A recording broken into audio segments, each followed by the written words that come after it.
Welcome to the Happiness Forum with Rhonda and Sandrine. Hi, Hi, Rhonda. Sandrine. Hi. Hi. Loving that topic we're about to talk about. Yeah, so we're talking about romance. We're talking about this is going to be titled Help for the Hopeless Romantic, which is I would say me because growing up and even now, I like the idea of romance. I watch all the shows, The Bachelor, all those dating shows. So I just, for some reason, I just I'm in love with the idea of love, falling in love. So, and even at an early age, I remember, when I was very young, even when I was 10 years old, and that's pretty young. I was, you know, I was falling in love. So, and it wasn't the same way as when you fall in love later, but you get crushes on Yeah. boys and yeah, so It's a yeah, girl thing. We fantasize about, meeting Prince Charming since we are little. It's like the myth of, falling in love, Cinderella, finding the one for me, and all right. those things. I mean, we are born with this story and we agree to it because it sounds wonderful, it sounds magical, it sounds, that's something that you want for yourself when you grow up, plus we are raised in that society where you have to get married, and have a family and do something, a certain way in a certain order, or whatever. But so we all kind of waiting for a turn for that story to happen to us. Right. I mean, I believed in it. It's kind of, I mean, now I think it's kind of a myth based on what I know now. But up until I met you, that's how I believe, like all my life. I'm I'd sorry, see Rhonda. people. i What? broke I broke your dream. I'm sorry. No, that's okay. I'm okay. But because it's such a unique perspective, I think it's really important to share it. And I think it's really helpful for people with one sided relationships or people who are going through divorce or people who just can't find that one person and feel like, what's wrong? Why can't I find that special someone? Hmm. And even if you are in one of those great relationships, knowing what we're about to tell you isn't going to drastically change anything. I feel at least it hasn't for me, and I know you feel a little disappointed that it's just a myth, but um, I think it. Well, why don't we just go ahead and Yeah. just tell them? Go ahead, Tell them. Sandra. You explain it. Well, you know how, when you go through life, um, certain challenges keep coming back. It's kind of like history repeating itself in your life because if you haven't get the lesson and grow from this lesson and went into another place as far as your personal growth, then that same lesson is going to come back to you. So you would tend to live the same thing over and over. Well, for love, it's kind of the same thing because you would attract the people, or you would get drawn to the people that are there to help you grow. So Sorry about that. I yeah, dropped the microphone. Go ahead. so you would be drawn to the people that would help you grow, whether the lesson is going to be great or it's going to be very negative and challenging. It's always different, but until you learn that lesson, you kind of gonna stay attracted by the same kind of people. And all of that is to say that everything that you're dealing with in your life, it's about you and what you are, um, your life around you. It's your mirror kind of thing. So whatever it is that you're attracting, it's for your personal growth. There is nothing else. It's part of your evolution. So a person will come into your life. So there is different degree, of course, because you might be, sensing the first day, chemistry, you know those butterfly in your stomach that you're like, oh my god, I'm kind of attracted to that person. Everyone felt that way. And that's when you're like, oh, I think, there might be something there. So those butterfly are really stressed. And sometimes it's because, there is a chemistry, there is like maybe a sexual attraction. But if that chemistry lasts too long, then that's not a good sign. It's more like that person is like getting you out of your comfort zone, and it's like adding some stress into your life. So that might not be actually the right person if you feel, butterfly for a very long time with that person, in contact with that person. So all that to say that, um, you tend to idealize, of course, at the first few dates, that person, you tend to look at them in the way that you want to see them. So you kind of paint the picture of the perfect person. That's why it's so nice at the beginning when you're with someone. It's always wonderful because you tend to how do you say that, oversee, the negative, and not really focus on it that much. You only see the good thing about that person, the thing that you want to see, the thing that would make you fall in love with that person. I mean, everybody has a lot of good quality, and might have some flaws as well. But when you're in that relationship, you only agree to look at the good side of the person. That's why that when you enter the relationship, and the relationship, lasts for, a few months, a few years, then it just change. There is like different stages of a relationship. But overall, the idea that I'm talking about is that we are making our own idea about that person. It's all about us. This is not that person being one way or another. We are the one attributing, all those good quality to that person in order to fall in love with them, whether it's true or Right. not. Right. The way I see it, the way after you explain, now you're explaining it, it sounds very clinical, but what what I was talking about that feeling of falling in love, like that person is perfect, like everything that, you meet somebody and you fall in love and everything is great and you're just really happy. But the important thing, as Sandrine was explaining, is that it's all about you because you're the one who's with a person whose perception is involved with how you see you're seeing that person a certain way because you're recognizing certain qualities. Yes, Somebody else will look at that person and not see it that way. yes, And when we quote unquote fall in love, we think that's the only one, yes, because we're raised with these myths, these, like Cinderella, and, there's somebody meant for us, like one person. Whereas I know, Sandrine, early on when we discussed this years ago, you said that it doesn't really matter who you're with. And then, you can still love that person, love being a verb.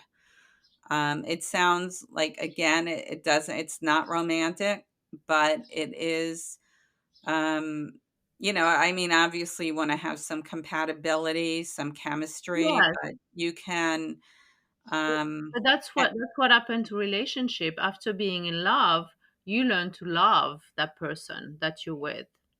So you're not in love like forever. right. It's I mean, just if a things go stage. well, Yeah, yeah. things go well, you love that person. You get to know them. You get to love things about them. You get to dislike things about them. But it's part of love. It's part of the whole picture of being with a partner. So that's the Right. evolution of being in love, like the love story. It's learning Right. to love them. But many times that doesn't work out because, I mean, many relationships, they start, someone's in love, say they date for a few months and then they break up, and maybe one person is really hurt. Because And I think that happened more when you're younger, because you're looking for that high of yeah. being in love. So that's why when the relationship doesn't give you, as much attention, because when you're not in love anymore and you love that person, you don't get this as much attention from the other person. You're just getting into a normal life and a routine of, going to work, doing, your hobbies, even if you live in the same house, it's not the same attention, it's not the same relationship than at the beginning. So people sometimes are fast to disregard, and take that as if, oh, now we are, falling apart. But it might not be that you're falling apart. It's just a different phase that you have to learn to cultivate, that you have to learn to, keep together. If you have a good communication with that person, you can definitely have a great relationship with somebody that you love and that you live with and that you're not in love with, because people are always looking for the high of the relationship, the beginning. So if they don't get that, they want to get it somewhere else. Or maybe, like I said, like as I started, you learn all the lesson you had to learn from that relationship, and now you are in complete disagreement, because now you have growth and you have done your time and you have learned your lesson that you were supposed to learn with that person, and now it's time for you to start, new and somewhere else, where you're gonna, grow some more and learn some more. Okay, but there are some breakups, and it's not only the very young. I mean, there are people who are dating in, all 30s, 40s, or, whatever age. And a breakup, can really hurt, especially Yeah. if the relationship lasted a couple of years, and maybe that, there were butterflies, there were strong feelings, and say one person feels like, is extremely depressed, they feel they can't live without the other person, right? Hmm. What advice would you give to them? Like during a breakup, like how? Yeah, Well, for the person who's like really sad, and they can't get going again. They don't want it, well, they just love that person, they feel their life is over. yeah, this is like the same as grievance. When somebody die, it is the same thing. It's the death of the relationship, and this is a very personal time. When you go through something like that, the person leave you and you still in love with them, it's like devastating, and you don't Right. understand why. But the thing is that I can say is that it was not about you. It was about that person having learned what they had to learn in that relationship and now being ready to move on to something else. So it's never about the person that is left behind. It's always the one that do the breakup is always the one that has to move on to something else, that has to get to another lesson, kind of thing. And it's very sad for the other person that is still in the midst of it, and are not expecting and are not willing, to let go of that relationship. It's like losing someone, like somebody die, you have to grieve. So the Right. only thing I can say is that it's not about you. It's gonna last, it's gonna be temporary, but it's gonna last, those bad feeling, as long as you grieve, as long as you need, because everybody is different. Right, but I think the understanding that it really, that in love, that feeling of falling in love is really coming from you to begin with. It's really your Yeah. fantasy. It's not the other person that you Yes. really want anyway.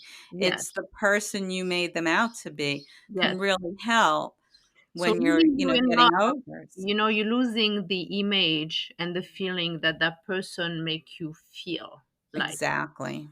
You're losing the fantasy of the person. So you, by being aware of that, that changes everything. You're right, Rhonda, because it's a little bit easier to grieve. Maybe you can grieve a little faster knowing that that wasn't the truth. You made up that person in that way, because if that person was in the way that you think they were, they would have not left you. That was the perfect person for you. You know Right. what I mean? So you wouldn't be grieving them and grieving their relationship right now. They left you because they were not. You were attached to the fantasy of that person and the thought of who they are. but that was not the truth. Now, what can you learn about this is that maybe not going so high about, you know, um, idealizing a person that much, like trying to stay grounded and really look at who you have in front of you. That will save you some pain and some time, and not get carried away by, those butterfly in the stomach when they happen, because often the butterfly in the stomach, like I said, it's a stress response, and it's either chemistry because there is some, sexual attraction, or it's just because the person is making you anxious, like literally, and keeping you out of your comfort zone. And do you want to live like that, if it lasts? Well, yeah, That's that's a good point. At the beginning, I guess you're a little nervous if yeah, you make somebody larger than life, and you yeah. want them to like you too, so you may like kind of watch what you say. You're not comfortable. But another point is that part of the reason I think that it's so devastating is you've created this future life. You're not living in the present with them. You want them to commit, for example. Yes. So you're inventing this life that doesn't even exist yet. You're going to, buy a house, have children with them. And I think, part of, like living in the future, thinking ahead with Hmm. this other person, and it's not coming from you, it's you're including this other person in your fantasy. I think that that's, part of the issue too, and why it hurts so Oh much. yeah, of course, of course. It's your expectation. Your expectation was so much, higher than what the person could give you. So it's learning next time, where to set your expectation. Like I said, really look at who you have in front of you and communicate and see if you are on the same page. But sometimes you get deceived anyway. The person can tell you whatever you want to hear. You'd never know, and then leave you, and you thought you were good. So, what if somebody, what would you say? Like, we've already kind of, said being in love is a myth. It really comes from you. I hope we explain that properly. But what about someone who does want a relationship with a significant other? Hmm. And, what do you, I mean, they don't necessarily, they can still love that other person, meet another person, love that, and even feel that feeling and love feeling. Feel the butterflies at Hmm. first because you really like this person. You know that maybe you're kind of creating a story around them I to think kind that's of a fit more what you want. I think that's a more appropriate way to fall in love, because at that point, if you get to know the person, if you get to communicate your expectation, and you kind of slowly falling in love with that person, I think he has a better chance of you getting the right person that way. you know Yeah, and also it's kind of interesting, the show Married at First Sight, and there's Mhm. other shows like that where people, they used to be arranged marriages, so they meet at the altar in this Yes. show. And they, most of them, I would say, probably don't work out, but some of them work out really well. Which Hmm. kind of goes to show you, and then they kind of expect to fall in love eventually, but that's just their terminology. Hmm. It's kind of going the other way where they start out as strangers, become friends, and And they have if to get to things know work each out, other. Yeah. So yeah. that has a better chance, I think, to work, because it's a slow, process where people are more genuine, I think, and people stay more realistic about, their expectation and who they are and who the person in front of them is. And they have a better chance to work out and to last longer. Yeah. I mean, it's interesting because there's kind of an expectation in this society that you are in love with the person when you marry them. And that kind of plays into the fantasy too. Yes. People, they do these elaborate weddings, And, it's like this big thing. They met, they fell in love, and everybody wants to know the story. I think that's part of it, the way society treats these relationships. Oh yeah, absolutely. Like you said, since we are little, we're expecting all those things. This is an expectation for girls, to have to happen to them. Like all their life, they're thinking about, when I get married, when I get, my husband, my family. This is like a fantasy you live in all your life, and when it happen, you know, you jump into it, and you are, fast to idealize and make it even better than it is. Yeah.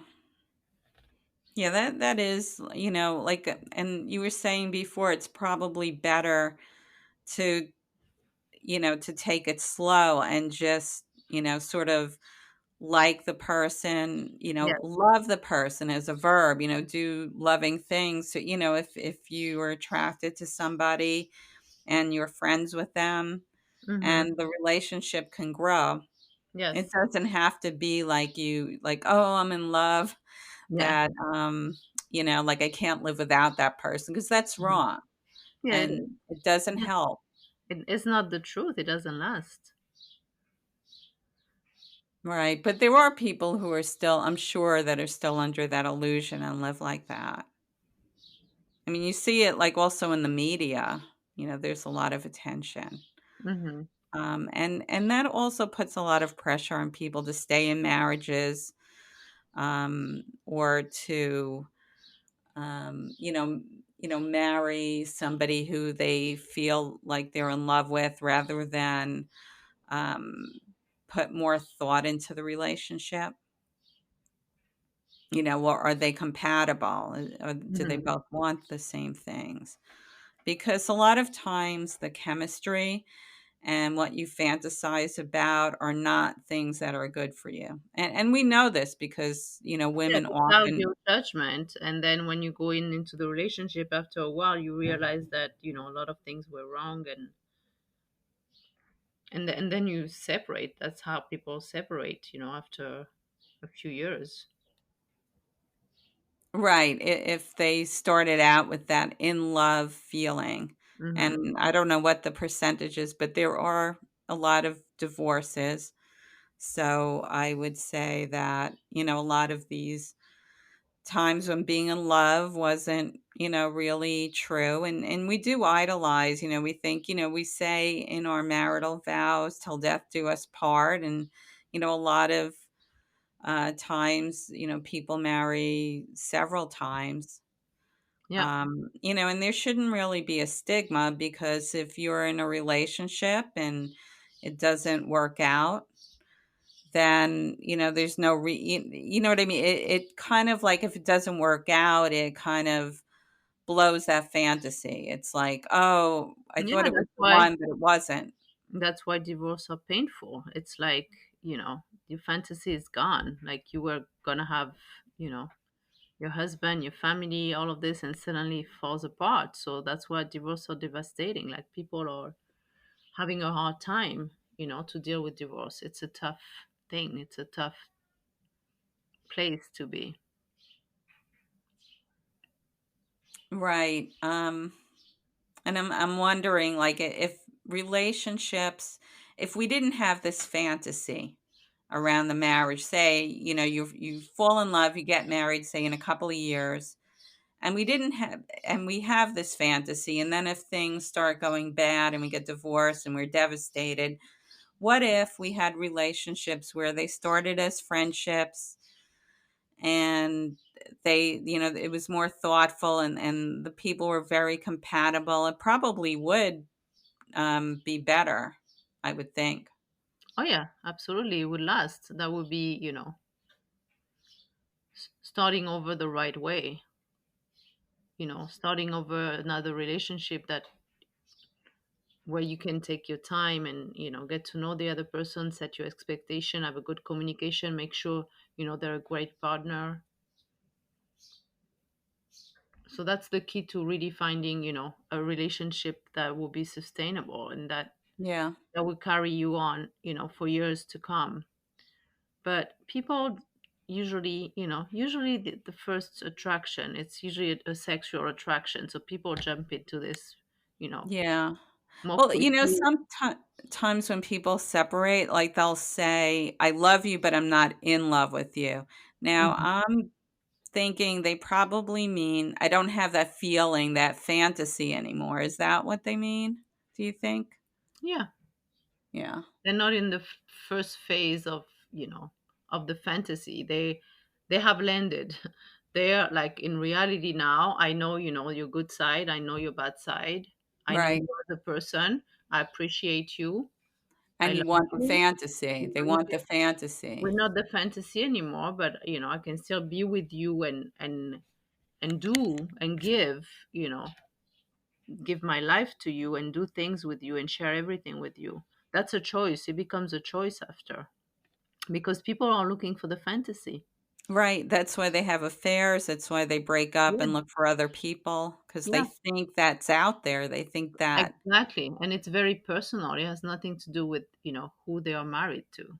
right. Nothing. It's all about them. Again, it's another, So, another of a topic where you see that as human, we are acting from our own, vantage point, and it's all here. It's all from our inside that we are building, the outside world. So if somebody is married with somebody and they go to have an affair with somebody else, it's because they have that need to get that fantasy. They still haven't learned the lesson about themselves. It's all about themselves. They still haven't learned about themselves enough to grow to the point where they can not have the fantasy and start loving the partner they're with and have a great life with the partner that they're with the spouse that they chose. yeah. It's Yeah. just it's their own personal growth that is not it's not moving. That's why they do those things. Right. I totally agree. I think this is such a great topic because, like busting that myth, it's so helpful. Hmm. Even though, like some people may be disappointed that, that in love thing isn't real, but it's definitely a good thing to know. And like Sandrine was saying, work on yourself, go within, do all the things we Yes, write about this. We blog about this, we write about this in our books, we talk about it in the podcast. So, you it's all know, about you. It's all yeah, about what you have inside and how do exactly. you project it in the life around you, in your environment. So if you do your work, you're gonna end up with better at, Yeah, in every area, because whatever we have inside and the way that we walk inside, it doesn't mean that we're gonna be good everywhere and we're gonna evolve at the same time everywhere in each area. Like we might be better in a career and not as good in our relationship, because we have those different area of our life. We have to learn to grow them, one at a time, kind of thing. It's not all at once. You cannot be, if right. you are grown spiritually, in one area, you might not have uh, um, you know challenge the other area enough to grow to the same level. Oh, yeah, it's not a complete solution. It's just No. life, just everybody has their own journey. Yeah. Okay, well, I think we're at time. So I think this is, again, a great topic, and we welcome your questions. If you like this podcast, please rate us, give us reviews. Really appreciate it. Yes. Okay. Ask us question. Tell us the topic you want us to talk about, Yeah, and we'll see you next time. that's right. See you next time. Bye. Bye, everyone. We hope you enjoyed this episode. For more information or to schedule an astrology reading or coaching session, visit everythingnoetic.com.